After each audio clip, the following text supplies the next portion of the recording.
Hi, we're in Taipei, the capital of Taiwan, and we're going to be checking out this store, which specializes in the spy's weapon of choice, the butterfly knife.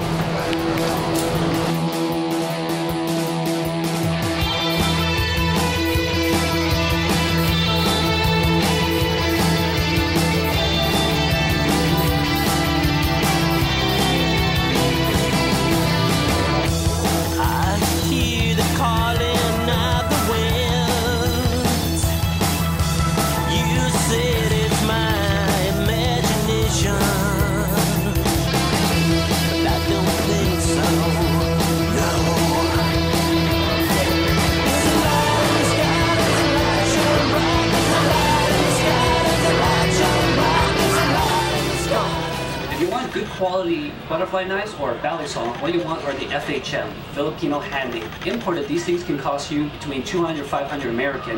Me, I'm not too picky, so we're going to be looking at the mass manufacturer stuff. So this one is the comb I've had for several years now, and a coworker of mine, got it from Taiwan for me. This one cost about $70. So thanks a lot, Jack. I really appreciate it. I haven't thanked you enough. I really like it. I actually got it fixed in Japan because one of the screws was missing and they had a replacement part. And it was really nice because these are hexagonal screws and they were really difficult to find, and find ones that are correct width and depth as well. So that was great. I actually went ahead and purchased another one just in case I needed it. This is another one here. This one costs about $30, and this is actually the only type they had left for bally combs. I rather get combs than knives because knives are dangerous, first of all. I treat these pretty much like toys, and knives are never toys, so I figure it's not a good idea. They're also harder to bring across the border, definitely for sure. And they're not really knives. Butterfly knives in general really isn't actually a practical weapon. They're very slow compared to knives that you can just flick out, and they are also very unreliable because you have to flick them. You actually have to learn how to use them as well. Anyways, speaking of that, I wanted to show you guys how to use one of these, and I'm hoping you guys will be smart about it. I do highly encourage you not to actually go for the knives. Go for a practice one instead if you want. Go for a comb. I've seen also can openers as well. So go for the cool stuff, the stylish stuff, the ones that you can actually play around with. If you're actually using a real knife, I highly recommend you use masking tape to cover the blade when you practice. That way you don't hurt yourself. And be very, very, very careful. And never ever carry it with you in person. That is the most important thing of all because you're not supposed to be carrying weapons on you anyways. But you can always carry a comb. So first lesson you'll learn is how to hold it. The handle with the hinge is called the bite handle, and that is not the safe handle. The one without the hinge, is called the safe handle. And it's called that for a reason because no matter how you flip it around, you always have the back of the knife with you. Even if I turn it around here, still the back of the knife on my fingers, so I'm safe. I won't get bitten by the blade. So that's the important part, is always holding on to the safe handle. The only way you can actually mess it up is if when you're flicking it back, somehow the knife comes down first and then you close your fingers around that and then the other one comes over. But that requires some absolute perfect timing on your part to screw up and in order to hurt yourself. But for the most part, it should be okay as long as you're holding on to the safe handle, which again is the one without the hinge. I actually am missing the hinge on this guy here. I like this one a lot better. This is probably more expensive for several reasons. One is that the actual comb itself is not plastic.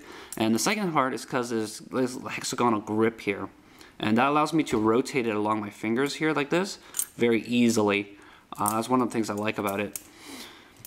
I'm going to show you guys how to do a open technique in order to open the knife, or open the comb in this case, the balisong, comb. The motion is twice open, twice turn over, and then one back. So it's 1, 2, and back.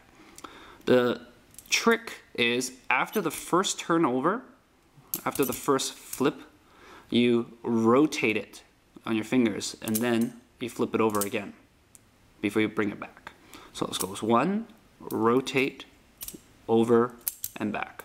1, rotate, over, and back. I do that as I do the over and the rotation as the same motion, and this motion helps me rotate it, and it's especially helpful if you don't have this little rondular grip as well.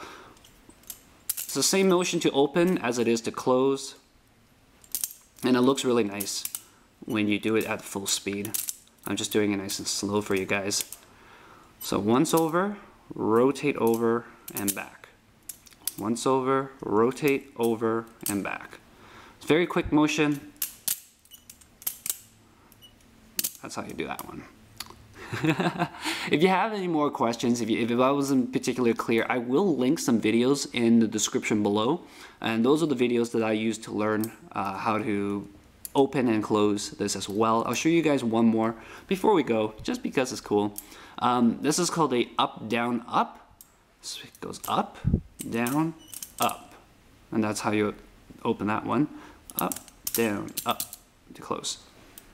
Up, down, up. The trick behind this one is you need to open your hand this way, like that. So you're holding the grip with your fingers and at the top of your palm. That way the blade has room to pass in front of your hand, right? So you go up here. So this is the same position as before. You go down, then you open up, and you go up again. And that thing passes right in front of your hand. Up, down, open up your hand, and up. Again, same motion to open as it is to close. You can see I use my index finger here a little bit to help push it. That's helpful if you're doing it slow like I am right now. And that's that one. So the first motion is the same, no matter which one you're doing. Up, down, up.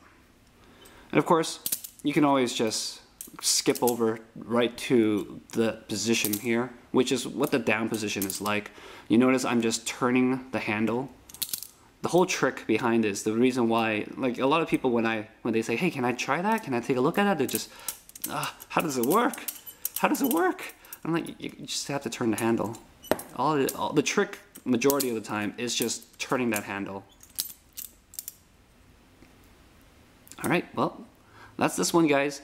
I'm not going to show you guys the thumb roll one because that one, I probably got to drop it on camera. I'd rather not do that because this position I have for recording is a little bit awkward.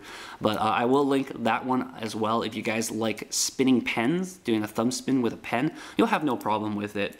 I had a little bit trouble with it, but yeah. All right, thanks for watching, guys. I will see you guys next time. Ciao.